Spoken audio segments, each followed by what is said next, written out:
What's up, world? This is your boy Drew from drewgotinfo. I'm back with another video.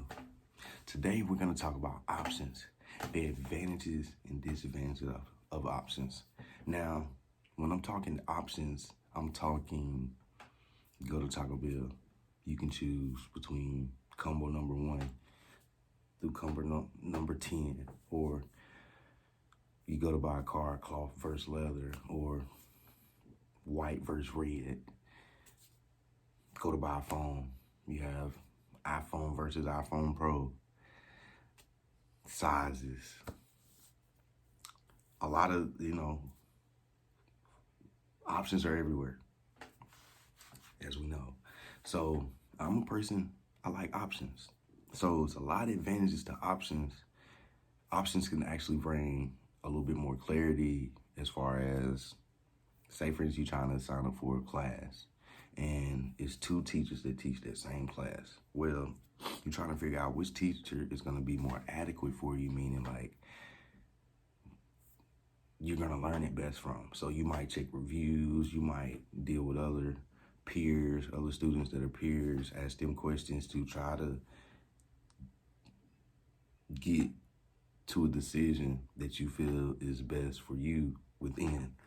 So options can be very great in drawing clarity as far as making decisions and just making us, it kind of helps engage us more. Because if you just have one product in front of me, that makes for less understanding and a quicker transaction, meaning like, I'll go back to the phone again. If I go in the store and they just have one type of iPhone, not a Pro, not different sizes, just one iPhone that you could buy, that's what you would have to go with. Well, because they have options, you can decide if you want this, the small one, the big one, this color, this size, this and that. And we love it. But there's also disadvantages to having options. It took me a while to see it as this because it's so much positivity in having options that I never thought that having options could be a disadvantage. But let me tell you what options can be a disadvantage.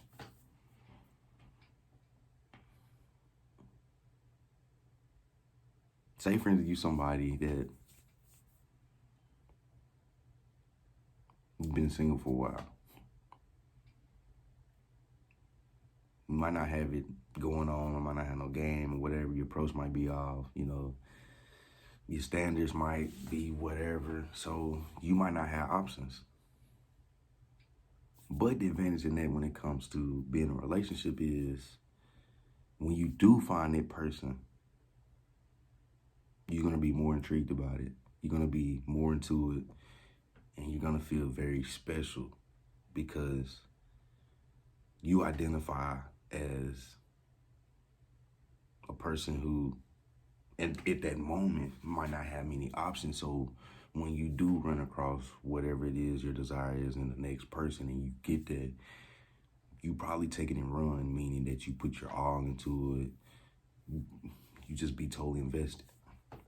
Versus somebody with options, like, we have the show The Bachelor or whatever. Options, say for instance, is like, it's a guy that's single. It might be 3 or 4 chicks interested in him. He has options. In that, he might have this super fine chick. Might have this chick that got money.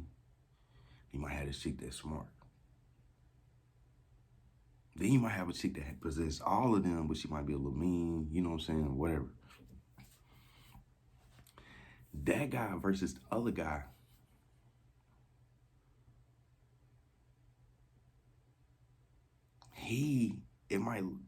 this guy over here that doesn't have options is probably gonna see this one chick, they fall for each other, they start moving forward. This guy over here is gonna spend a little bit more time deciphering. These people over here, like they date. They're gonna date their options. This person over here, it's not all of that. The first date, they pretty much knew we're gonna go forward with this or not. Over here, they might have 2 or 3 days with each one of these people. So when I say options could be a disadvantage, the disadvantage to this guy having options is because he has options,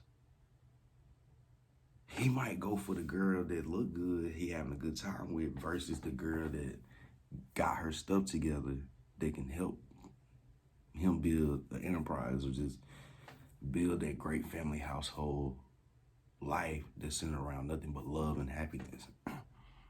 Now, if you look back and look at results, and you look at anybody that's been given options, whether it's a pro athlete, musician, anybody, options make you take a longer time to make a decision. Options actually give a company an advantage to, instead of just charging one price for one thing, now they have options for you, so prices can vary. Go back to the phone, for example. You can get an iPhone, SE version or whatever. Get it for whatever, $99. I'm gonna just say, for example, $499. Then you get the regular iPhone. It might be $799. Then you got the Pro. It might be $1,000. Now, with options, okay, you got somebody simple. They don't need options. They gonna go to the first cheap thing or the most expensive thing. When you got options, you might sit here and be like, And that company also know we're giving you options. If we give you options as a customer, you probably are likely gonna spend more money with us than if you didn't have options, meaning that it's gonna be a quick transaction with somebody who don't have options. They come in and know what they want, versus somebody who might know what they want, but they come in and see these options. They might be like, Well, my husband needs a phone, my wife needs a phone, my kids, my mom, my dad, I'm gonna get them this, I'm gonna get them this, I'm gonna get them this, and get them this. But what if you walked in and everybody in your family needed a phone, but it's only one type of phone? Is everybody gonna get the same phone? Or are you just gonna get that phone? Or are you not gonna get a phone?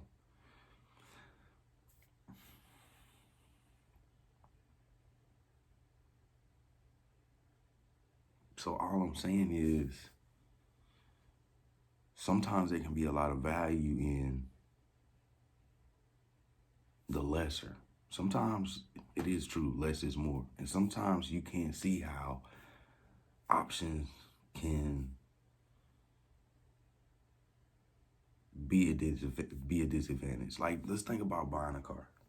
You can buy it straight out. You can finance it in full, or you can finance and make a down payment. So